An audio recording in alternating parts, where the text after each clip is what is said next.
introduce Minagrace. Minagrace I've known for several years, and she's a holistic trauma therapist practicing in California. And Minagrace, I really appreciate your presence and your time and for coming in and joining us. So thank you so much. Thank you, Mark. So happy to be here with all of you. And as Mark and I were discussing a bit before all coming together, I'm here today happy to answer questions. And again, happy to share what I've noticed working in the mental health field. You know, it's like I work full time in private and primarily working with trauma as well as anxiety and relationship work. And so, you know, definitely there are seasons where, you know, certain things are more activated for people. And then again, like the commonalities that we all share. I will share that with working with trauma, it is a familiar, I want to say, even dare to say universal thread. I don't know if it's possible to get through this life experience on this planet without some trauma. And when I talk about trauma, the way that I define it, there are two big components. The first being, here's the situation, and even with complex chronic trauma, it's like something that keeps happening, like a really highly distressing ongoing experience or one-time event that is so big, so overwhelming that me in and of myself and my resources cannot meet this. The second component that really makes trauma trauma is I don't have enough support around me. And so as a result of that kind of experience, the brain and the body says your number one job is to make sure this never happens again. And that is PTSD. The ways that we learn to protect ourselves, those wounds that, you know, can become alive and activated again, unless they're really getting the attention to tell the full story, to let go of the energetic charge that's running in our system in some ways. And in the work, the way that I work, we refer to them as exiles. And for every exile, there's a protector or multiple protectors. And that we call PTSD. My hypervigilance, my shutdown, my dissociation, my reactivity in whatever way that it shows up. And so, yes, again, when I talk about trauma, it's from that perspective.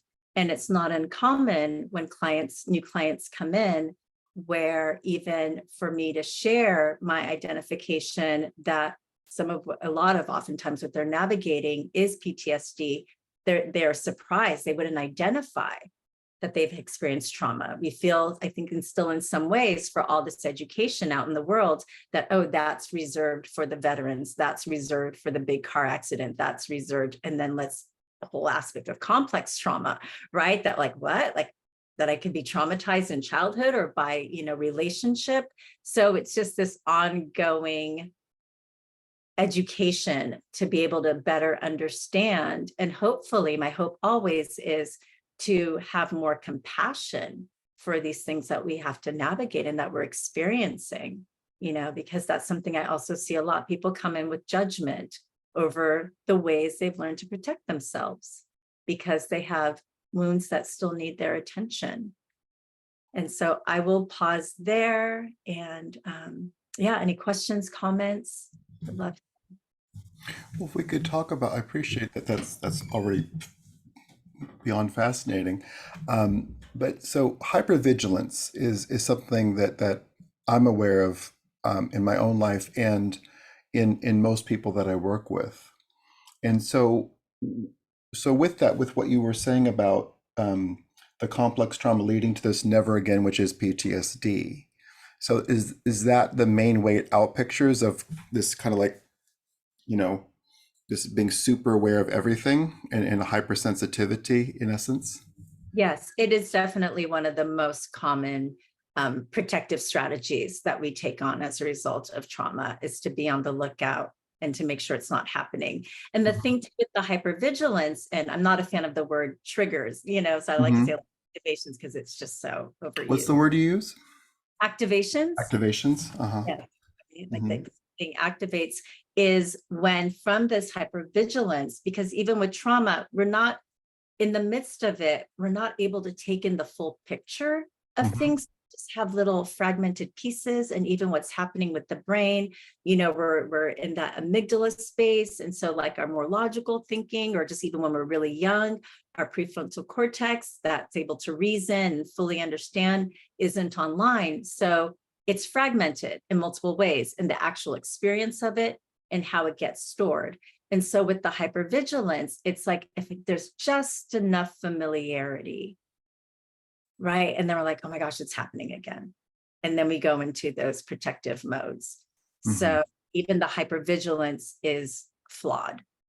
And then there's misinterpretations. And that's really where so much of the impact of trauma, the ongoing impact of trauma happens, because these protective strategies, which are an attempt at a redemption story for the original wounding, don't fit the reality of today. If we had it then, if I would have been on the lookout, I would have noticed then, but that moment's over and I'm still trying to, reconcile what I wasn't able to do before. And then it just doesn't match my present day reality. And then that's where, the challenges can come up. Yeah. That's profound, huh? That's profound work. Wonderful. Wendy, you have a question? You need to unmute yourself there. I muted you before, so you need to unmute if you can. There you go. There we go.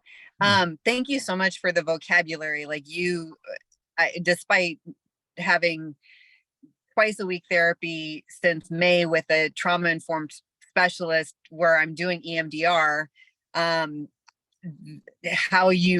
cannot wait to re-listen to this recording with a notepad in front of me, because the way that you explained that provided such a different understanding and sense of compassion that I have not been able to provide myself, because I've just been so angry about like the constellation of things that happened that led me to having this diagnosis. And instead now I'm like, well, of course this diagnosis would make sense in light of what happened. So thank you for the healing that provided, just learning vocabulary related to trauma, PTSD and complex PTSD.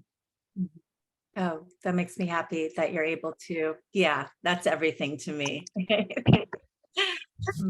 Self-compassion. Yeah. Are there any questions that come up with this understanding? Or so, I know when I was reading your bio that you use EMDR and family constellations, but there was you got a little muted there, Wendy. I think where your microphone is. Oh, got it. I'm familiar. I saw in your bio that you also work with EMDR and family constellations, I think, but then there was some other ones that I wasn't familiar with. And so not necessarily now, but I hope to get some like overview information about those other approaches to navigating trauma as I continue to increase my toolkit. Yeah. So it's internal family systems, which is amazing. Yes. Yeah. I don't know if you've heard of it before, but yeah, maybe we can talk about it a little bit more a little later. It's one of my favorites. Yes. Thank you. Wonderful. Great. Thank you, Wendy. Wonderful. Yeah. And Lori, you had a question? I do. Thank you. Apparently, so does my dog. I'm so sorry. Oh, good. Animals are welcome. Yeah. Yes. Minagrace, I'm so thrilled to meet you. So thank you so much for being with us. And I'm really looking for a therapist right now. I think it's time for me to kind of begin that process with somebody who understands the connection between, mind and body and soul and things bigger than us and trauma and all these things. So thank you for gracing us tonight. My question is about the relationship and impact of the relationship between empaths and narcissistic abusers, if I can label it as such, non-clinically. And the impact that it has on our precious kind of bodies and souls and belief systems. Just what your thoughts are, lightweight. Yeah, right. I was like, oh my mind. Thank you. Anything comes to mind. All right, let's see where to begin. It's a dance is the first thing that comes. And I speak professionally and personally. It's a horrible, well-fitting dance when both are in the illness of the presentation. So it's this aspect of when we are more empathic, there's just this, and I imagine probably everybody here can connect with this ability to feel into, to see into the inherent goodness in people, to have care and concern, like when it's healthy, right? And where things can go awry, I have found, and in supporting other people, is when this gifting takes on an agenda of like, then I'll belong, then I'll be wanted, right? And so, and especially when it's tied to like attachment wounds, negative core beliefs, like if I'm not giving to other people, then I don't matter, or just like this dynamic that feels like it's reinforcing some basic lie we're telling ourselves, I'm loved when people love me, all these different things. And so when there's already that vulnerability and that propensity to give, it's ideal for the narcissist who knows how to take. And what makes the dance possible, and there's a testing along the way that I've learned that, abusers, and I can't think of separating out abuser and narcissist because you have to be detached in some way to abuse, right? There's testing along the way. When I poke, will you say, ouch? If I don't respect you, will you call me out on it? Right? If I take more, do you notice, or do you make excuses for my behavior? Right? So just even that awareness that it doesn't just happen, there's a testing along the way. And so when I'm in my empathic state, but again, attaching some, agenda out of some kind of wound, then it's like, I call it blind ambition. It's like, I just so want the person that I'm not noticing all the things that are being shown to me along the way. Right. And so it's again, that the narcissist really can't give, or they'll give just enough, the breadcrumbing, they'll give you just enough to give you the hope, because it can't be all bad. You got to give you a little something to keep you engaged. And then it's like, breadcrumbs, yum, yum, yum, I'm full, convincing ourselves that it's okay. Right. And so I think too, I was actually talking to a client about it earlier. I think what makes it tricky as well, especially from an empathic state of being, it can be hard to understand that there are people in the world who operate that way. That can be, ill-intentioned, or just take and not consider, right? And so that, just so many different aspects that go into that dynamic. But again, it's a dance. And once we have an awareness, once we, usually on the receiving end of that narcissistic abuse, once we get into enough pain, once we're graced with a moment of clarity to acknowledge the out, then it's the work of not being such a good dance partner. And that begins with saying no. That also is like leaving the needs on the table and not taking them off, even when somebody says, you're being selfish or you're not caring, right? Like all those, take back your needs, they're inconveniencing me. So yeah, I don't know if that answers your question, but again, there's so much in there, and clearly a topic near and dear to my heart. There's a lot to unpack there. Thank you. Yeah. And just a quick follow-up. Do you find in your practice or experience that without assigning blame, that people who've experienced narcissistic parent or parents recreate that? Is that healable? It's healable. With awareness, right?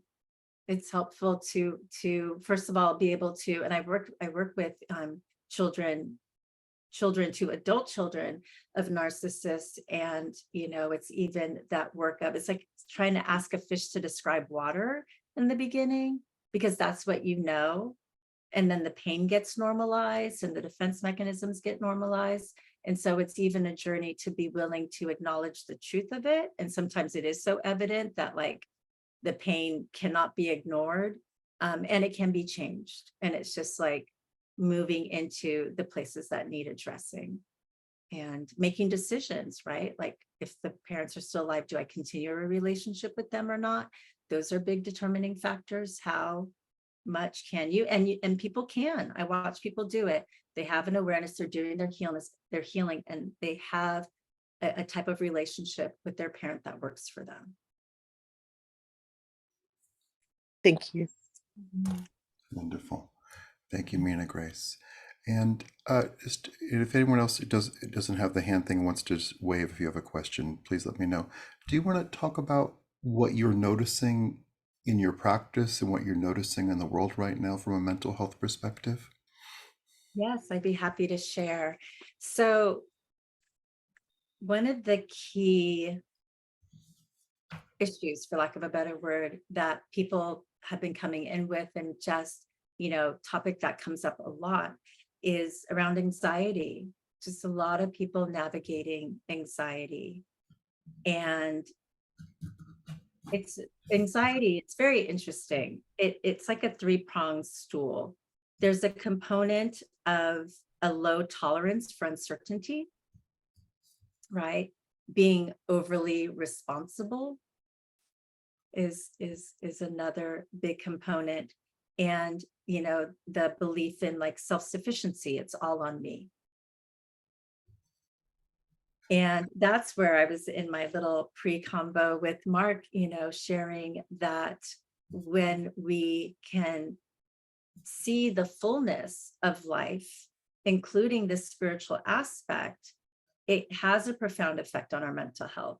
If I don't believe there's something bigger, if I don't believe there's divine order, if I don't believe there's assistance seen and unseen, and it's all on me and my limited resources, of course I'm going to be anxious. Of course I'm going to be panicked. Of course, we get into all those behaviors, born out of it's all on me.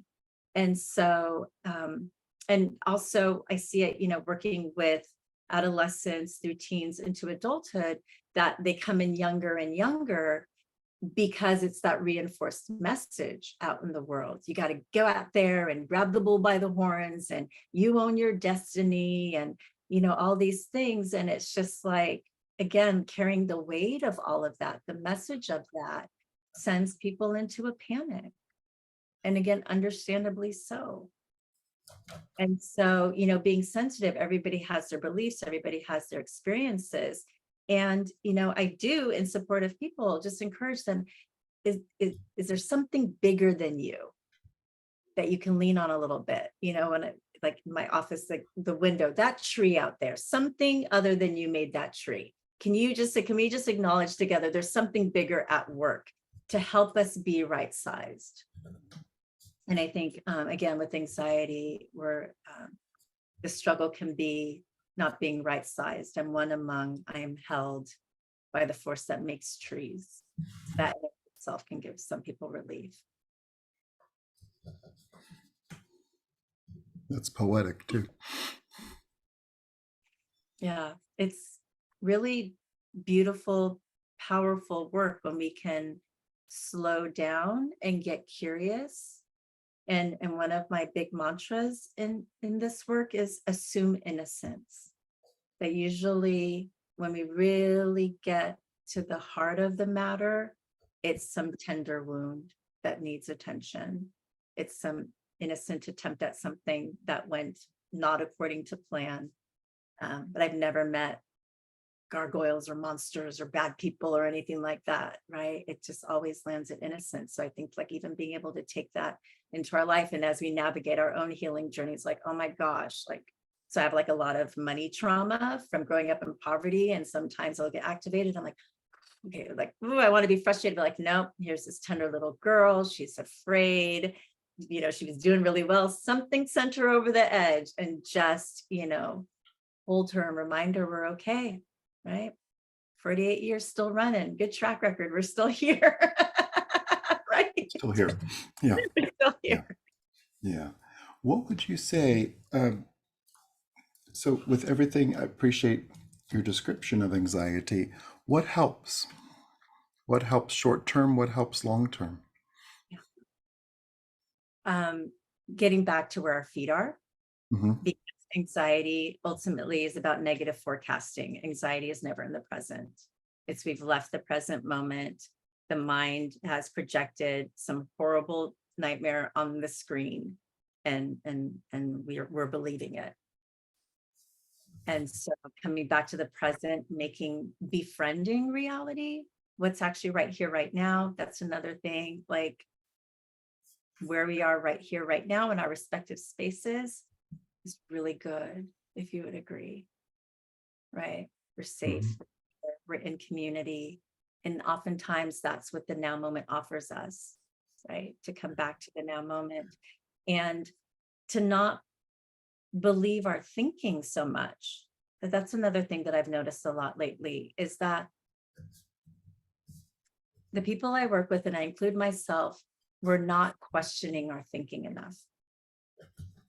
I have this thought playing, I'm horrible, I'm doing the dishes, I'm horrible, I'm driving my daughter to practice, I'm horrible, right? Like not questioning, not be like, whoa, what's saying this? Come on, we need to have a conversation, right? And then it's just digging in that neuro trench pathway and just reinforcing. And even I was reminded recently, a belief is simply repeated thoughts. I believe something because I didn't give an intervention to the thought, and I didn't give an intervention to the thought, and I didn't give an intervention to the thought. And it's just accumulated so much that then now it's my belief. And that's all it is. Like, I love that, description, because that's all it is. It's not rooted in truth. It's just been my practice to believe I'm a horrible person. And I can take on a new practice. And letting it be that simple. Yeah. But it starts with the inquiry, right? I'm a horrible person. Is this true? Right? Is it really true? How do I know it's true? One of my teachers, she asks, how much stress does it cost you to believe that's true? Oh, that gets me every time. Right? When I take ownership for when I run the tape, what does this do to me? And in light of acknowledging what it does to me, then I'm at choice. Do I want to do it different when I know now what it does to me, like I've never known before?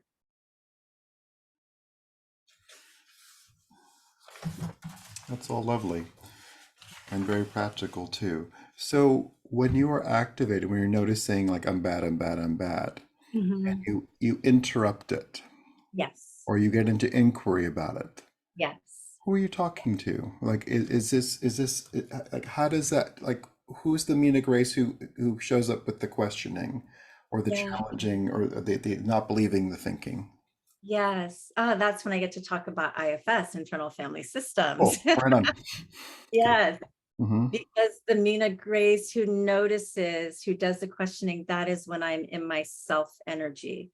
So within the internal family systems model, it talks about the truth, the scientific finding that we are not a monolith, that we are an internal constellation of different parts, and different parts have different needs and agendas and experiences and strategies, right? And so and people are like, are you saying I have multiple personality disorder? I'm like, no, we talk about it all the time, right?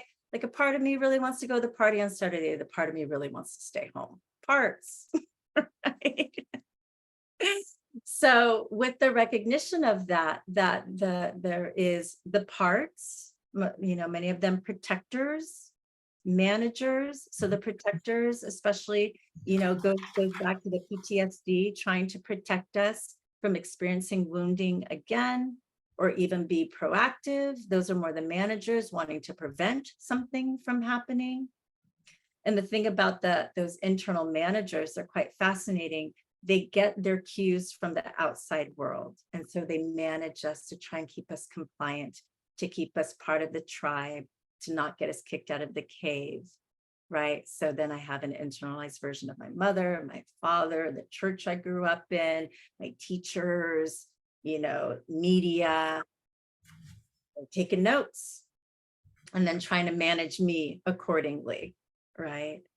And so with the one, again, who's asking, who's inquiring, who's even noticing, it's that part of us, that's the self, the inner leader, our divine nature.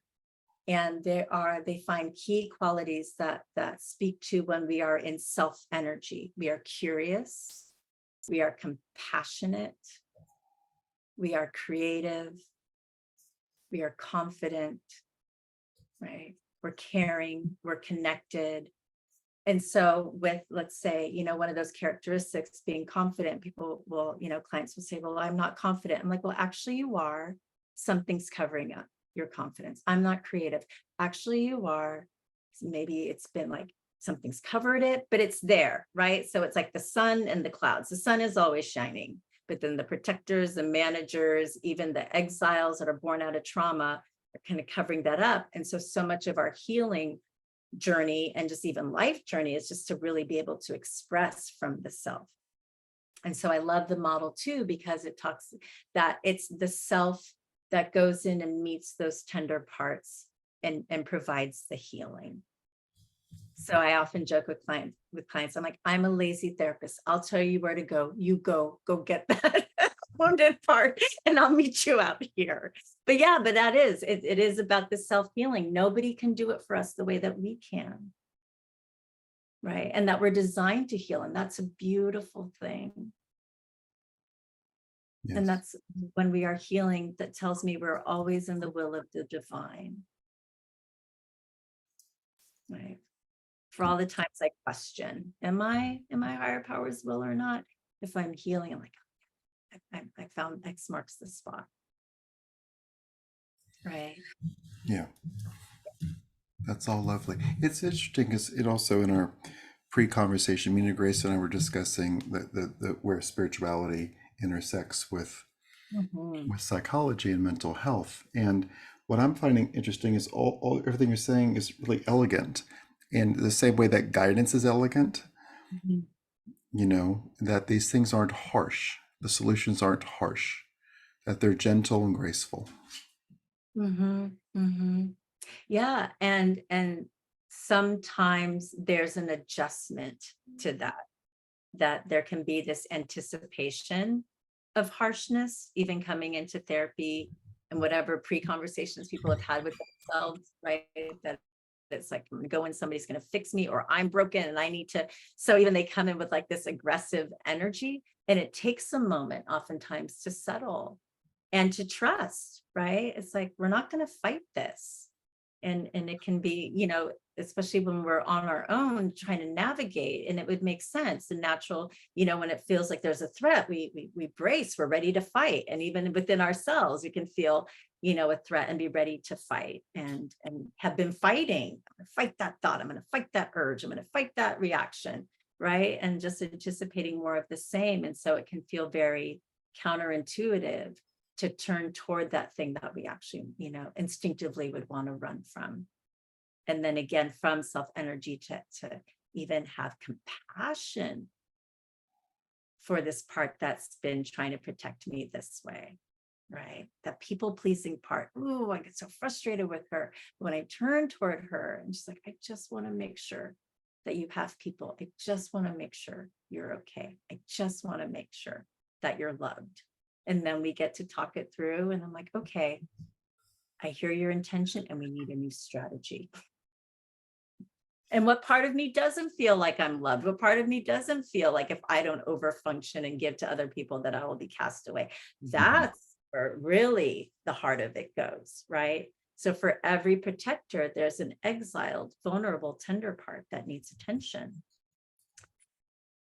And the thing too about the protectors, the strategies, oftentimes, most of the time, they've been working so hard for so long without our awareness that it's even like pausing and saying, thank you. You've been working harder for me than I've been working for myself. So before I bash you and make you wrong, thank you.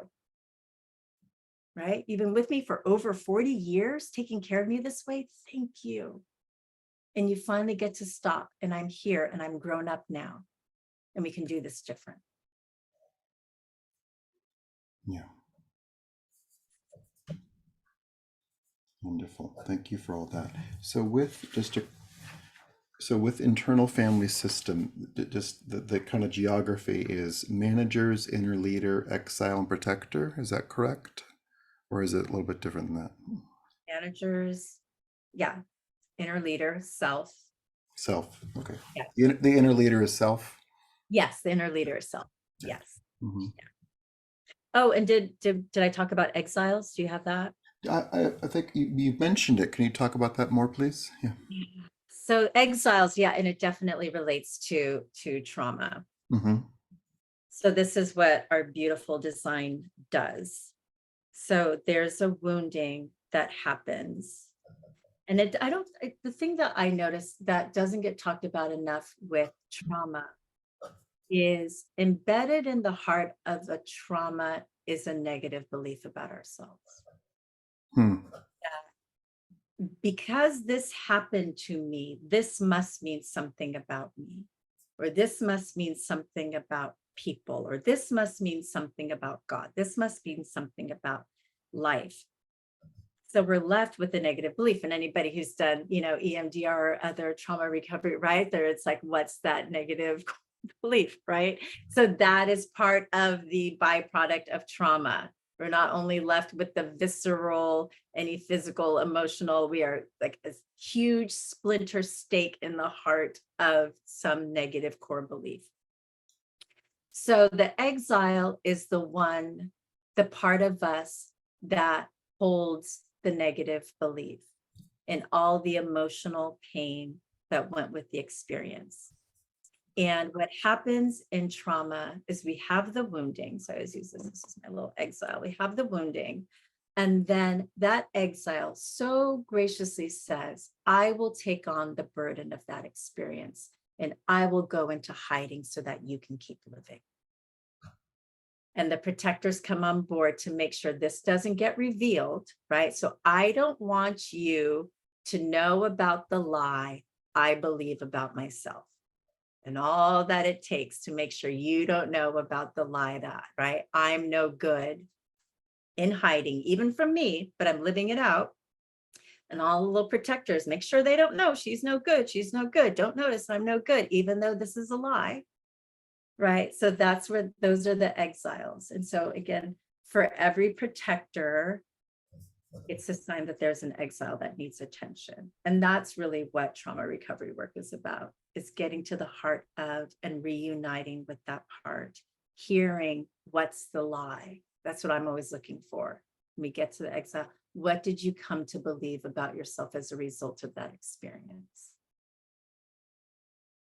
And hearing their story, and then inviting the release of the burden, the emotions that went with it, and coming back and living in the present with us. Because we think all of us are in 2023. Not all of us are in 2023. Not all of us are at 41 after the hour and on this day. Right. So that's a part of the integration too. Mm-hmm. Right. It's being able to come back full as much as possible fully to this moment and to take care of from self energy those parts that we've reconnected with. You're finally home. You're finally home with me. It's over. We're releasing the lie and we're moving forward. And just to ask about that, Yeah. it might be a different thing. So with reclaiming or basically identifying the lie or the mistruths Yes. about ourselves, that's a very specific action, Mm-hmm. which might be different than recounting the origin of the trauma, or is that inherently present in it? It's part of it. Yeah, that's a great consideration. That's part of the getting the full story, so to speak, Mm-hmm. being to that part, right? Mm-hmm. As they experienced it, to finally be heard, right? And that is an aspect of it. What did you come to believe as a result of that experience? So that's the additional question. Yeah. Yeah. Yes. Yeah. Yeah. And I think in some ways the biggest. And sometimes that's the thing too, right? When we think about like if I'm going to go into trauma therapy or something, I'm going to have to tell that thing. And no, there's a brilliance to the system. The system knows. And that's a huge part of my work, is like to trust the system and not push, like that internal system. We don't Mhm. have to every detail, The system knows what's enough to get free. Hmm. And what creates then in that system the distortion that gets us to suppress, if that makes sense? There may be a different way to say it. I think the experience itself creates the suppression, Hmm. because there's the fragmentation, the split in order to keep going. And especially if it's not triaged soon enough, then then it's like, then we need to split because we got to keep going. Hmm. Then all the while it's alive and running in the background. Hmm. I often say if suppression actually worked, I wouldn't have a job. Right. Hmm. Because it all comes to the surface. Yeah. But Yeah. the thing is, in Mhm. ways that we often don't connect the dots. Uh-huh. Yeah. I'm aware of that in talking to a lot of people, of in hearing, let's say in a family history of, well, then so-and-so committed suicide and like, well, wait a minute. Wait a minute. What happened? Yeah. In family mythology, who gets talked about and who doesn't? Yes. And just seeing the validity of everything Yes. without it being overwhelming. Yes. That all these things matter. And as kids, we take it all in, Yes. and what gets spoken about and what doesn't. Absolutely. Yeah. Absolutely. I think, Megan, I thought I saw your hand for a moment. Did you have a question or comment? Yeah, I do have a question. So, kind of talking about these exiles and how they're hidden, then is, I guess, the way to find them or address them is to find that core belief and work on changing that core belief to sort of release that exile. Yes. And so the process that works best and is most respectful to our internal system is to start with the protector, because the protector takes care of the exile. And that's a huge part of my work, is like, I ask protectors permission for us to go help what they've been taking care of. Hmm. Can you Right. give some more examples of protectors? I mean, those are like sort of the behaviors, right? Like Yeah, okay, the survival mechanisms. yeah, And okay, interesting. yeah, they've been at their job so long. And I've learned that, like, then I want to come in and we're busting in here. It's like, no, we have to like take our shoes off, be gracious, right? And some protectors say no. Some protectors, and it's really interesting, because inviting people back into their internal system, they encounter parts of them that don't even know how old they are, who don't recognize, right? And when we meet a protector, I'll often ask a client, ask this protector, how old does it think you are? And it's usually between 5 and 8 years old. And I'm like, tell this part you are 47. And the protector's like, what? I thought you were 5. I've been working so hard for a 5-year-old.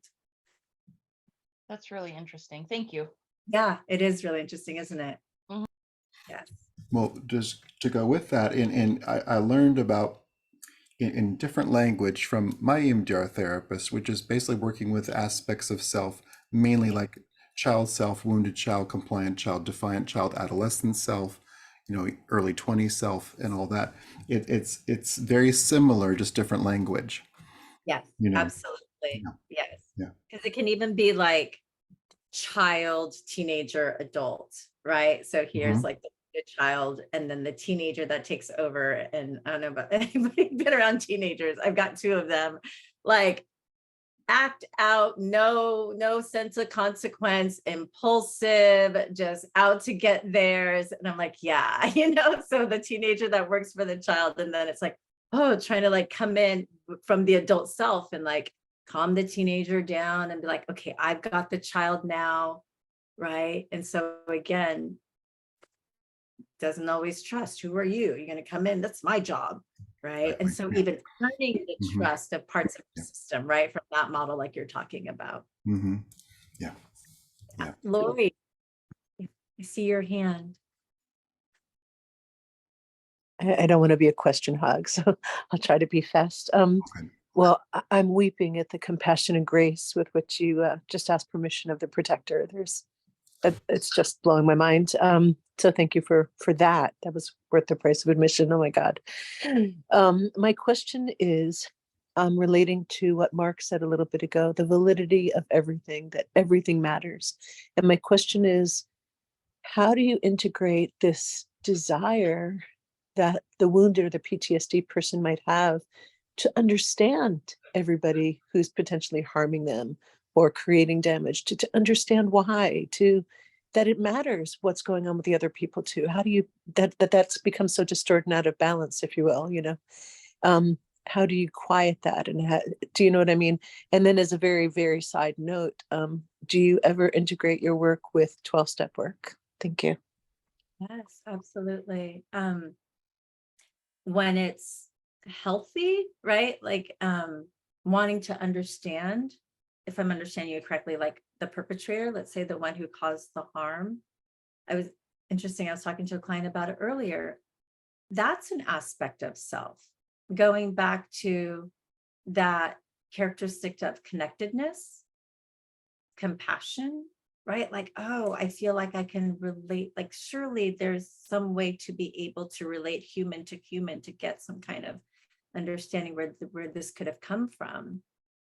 Curiosity. I'm curious, right? Like, what do I think I know that I might not know, or am I assuming I fully understand what made this person do this or not, right? And so again, when it's healthy and balanced and has a healthy boundary, because if we've been injured, it speaks to the need for boundary.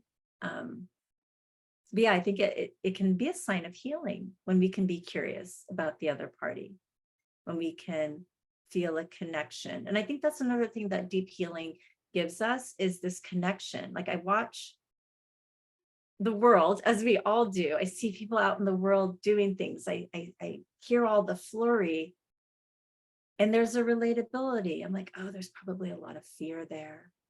Oh, that's that protector waving that flag that way, right? But I know it because I know that for myself, and then it just makes it harder to judge when you can find some aspect of shared humanity, even in really bad behavior. Or I don't like to label judge, but you know what I mean. Harmful, hurtful, exclusive, discriminatory behavior. Oh, okay. And then 12 steps. Oh, yes. Love the 12 steps all the time. I have engineers reading the 3rd step prayer. I'm like, you need a new employer. So, Minagrace, just to come back on that question, I think my question was more about how that kind of curiosity overdeveloped in an overdeveloped, say, child, where you kind of move into justifying potentially someone's behavior because, oh, it's because she's tired because she has 5 kids, or, oh, it's because she's just angry at, and so I guess, how do you find that balance between the compassionate, sincere drive to have that human connection and understand and be compassionate, between that and, nope, I don't have to go further into that person's psychology or experience because I need to be more on my own, if you will. Yeah. The way that I'm hearing it with the example that you give, it feels like this aspect of overlooking, justifying in some way. Like, oh, just like, oh, they just, have this going on, or so forth. And when there's any kind of resistance to see the full picture and see it fully for what it is, that's when I get curious about protectors. Right. Like, what is to not fully see, to make excuses for? What's the benefit of that? Right. Do I get to keep the relationship if I don't fully see it? Right, for what's really going on. So again, these protectors have agendas. They're trying to do something for us. And so if we notice a skew, if something's not balanced, it is again one of those peculiar questions. What would I get if I followed this? Right. Does that So make it's sense? Beautiful. Thank you. So it's a negotiation. Thank you, Lori, for your question. There's a negotiation in there. Yeah. Yes, that the protector's trying to make, Mm-hmm. right? That if I don't see this, then I, especially relationally with that example, I get to keep this connection. Mm-hmm. And it goes back to that, what I call blind ambition. I'm not going to see it because I'm about the ambition. I'm about hitting that target, about getting that connection, that relationship, that I'm willing to not see things. Mm-hmm. Yeah. Yeah. Archetypes are real, huh? Anyway. Yes. They're helpful. They're like, They're very helpful. What you're talking about is just, it's great to hear this described in like different language that I'm used to, but it's all elegant. But it's a see like archetype, you know. I want your notes, please. Yeah. I want Yeah. your notes. Yeah, no, it's on here. Yeah, yeah, wonderful. And if you could touch upon things that are visible in the world, like perhaps borderline personality disorder, the borderline disorders. Yes. So there's some interesting conversation around borderline personality disorder Mm-hmm. world, because there's that consideration that that personality presentation is born out of trauma. So it gets interchanged with complex trauma, because there's a wounding in relationship that creates that constellation of protection, right? And that vacillating, that push-pull attachment style, right? So different, even protectors, I want to keep you, and like, no, go away, right? And so it's very interesting being on the receiving end of that kind of relational dynamic. And it's something that, you know, gets talked about in therapy. And even I've had experiences where you can feel like that push-pull, like that gushing, that love bombing. And then, you know, how it turns in a moment, and it speaks to, I want connection. I'm desperate for it. I want to express, you know, experience that life experience of love. And this is too threatening. And so I have to vilify you, make you bad, because you may get close enough to wound me again. Right. All without awareness. And then it's just like, it's one of those, like, it's, you can feel it energetically. You know what I mean? Yeah. Mm-hmm. Yeah. It has a real feeling to it. Mm-hmm. Mm-hmm. Okay. Born out of trauma, just like narcissism, right? Narcissism is, you know, the trauma, this perception, this really internalized perception that to turn within again would mean death. So everything has to be external.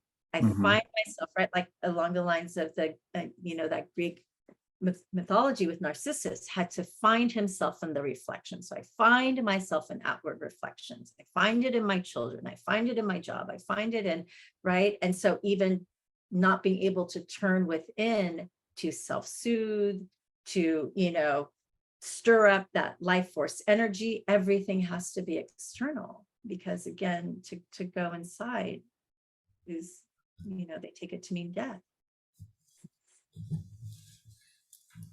That is very helpful. Yeah. Wonderful. And being a spiritual person who happens to be a therapist, what do you notice as the intersection for you as you're working with intuition, with healing modalities, with guides, and how does all that work for you?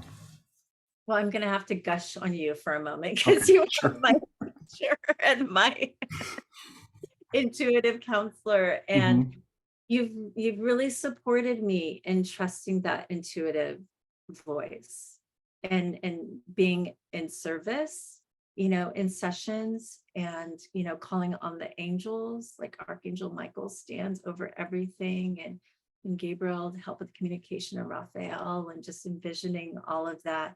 And it all supports making it bigger than me and just being a channel and just being of service.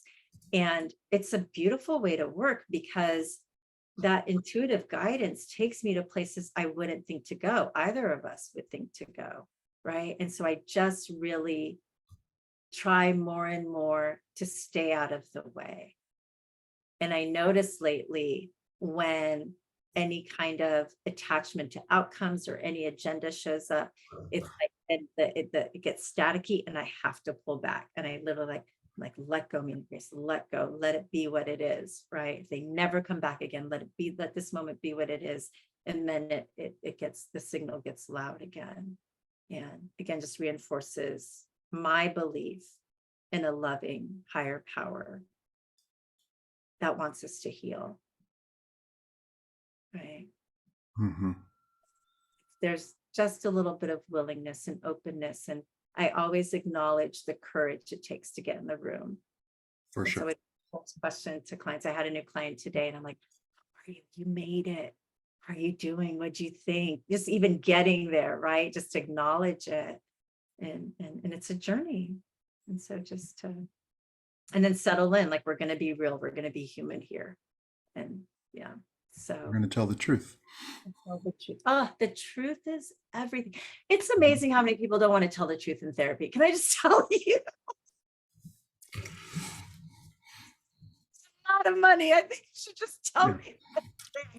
Yeah. Yeah. Years ago in therapy, for some reason, I can't even think of why now. I had a girlfriend. I did not tell my therapist, like, what am I doing? Like, what am I doing? This is like pre totally spiritual Mark. But it's like, why? Why am I doing that? Yeah. Yeah. Like I'm here to like be my full self and all that. No, but it's interesting, just making everything bigger and also just the on a holding space point of view, having zero attachment. You know, there was just thinking of just was in Los Angeles working, and you know, I set up a certain amount of chairs in the room, and a certain amount of people showed, and this young woman was in the store with her mother, and that they came, and she's recovering from cancer. And I have this whole thing of like, here's what you do, and here's what we could how to help, and just having like zero attachment to that whatsoever, and wishing her the best. Might hear from again, might not, you know, but just that thing of like, you know, when you know there's a solution, and Yes. just Yeah. holding space for the highest good and not attaching to anything, which is a You've thing. taught me that. I met you years ago in a room with chairs and like, and you became Yeah. such a significant part of my life. When I met my husband, the first person I called was Mark. I'm like, I need a session. Do you remember that? Yeah. I met a boy. We need to talk. Yeah. When Yes. stuff gets real, when we Yeah, actually, right. when we manifest something like we actually want, and Yeah, and then get scared. get scared. Yeah. Yeah. Who are we actually? Yeah. Yeah. Well, I appreciate all that, and wonderful. Yeah. But it's good to have bonds. It's good to have resources and people that we trust, and to recognize we're never lost. And this is the thing that we are doing to heal the world, which is to create a world where no one gets lost. And the people who feel lost get to be, you know, brought back in. And perhaps we're heading toward a space of a pretty massive forgiveness of each other and understanding of each other. But what I think is profound is we have more techniques to heal trauma than ever before. And we've learned about, I mean, I have several pages of notes here of like learning about new ways to do all this, but we have, there's just lots of different ways to do it. And that's lovely. And I truly honor you for doing what you do, and for all the hours and hours of education that you've done, all the hours of your own healing that you've done, and honestly, that we've all done, which is why we're here right now in this shared space, that anyone listening, you know, on YouTube and stuff, that is just, we keep showing up and things happen.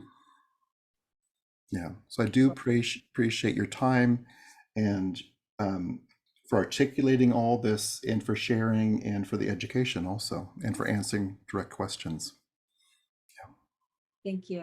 Thank you for, yeah, the honor of sharing this space with all of you. It means a lot. Thank you. You're welcome. You're welcome. And I appreciate everyone being here. And I'm going to change my view back to gallery. And we'll just say a big old prayer, huh? Okay. So thank you, Mother, Father, God. Thank you, archangels and ascended masters, for all the goodness, all the grace, all the peace, and all the love that is here for each of us and all of us right now. We celebrate all that we have heard, all that we have learned, all that we've taken in, all that we have helped to define who we are, to get curious, to recognize our creativity, all the beautiful C words, that we are curious, we are compassionate, we are caring, we are confident, and we are creative. We celebrate all these aspects of ourselves being fully alive and available right now, knowing that the highest good is here. And we celebrate the wonderful care of people, the wonderful care of the angels, the wonderful care of goddesses and guides, and our ancestors. And we celebrate the deep healing and acknowledge the deep healing that is happening for each of us and all of us right now, that we are indeed not lost, that the highest good is here, and that great grace and great clarity are part of our experience right now. And with love and joy and peace, we celebrate this gathering, we celebrate the highest good being here, we celebrate showing up, and the fact that we have shown up, and that we are engaged, and that the highest good is here. And with wonderful receptivity and great peace, we ask for this or something better right now in all directions of time. And so it is. Oh, it is. Mm. Wonderful. Thank you all so much. Minagrace, thank you so much for being here, for sharing space. I appreciate all of you being here and for sharing the time. Thank you all so much. Thank you. Thank you, Mark. Thank you, all. Minagrace. Thank you Thank you both. very much. Thank you very much. You're welcome. Good. Have a good night, everyone. Minagrace, do you want to hang out just for a sec? Yes, please. Okay, good deal. Let me just turn off the recording.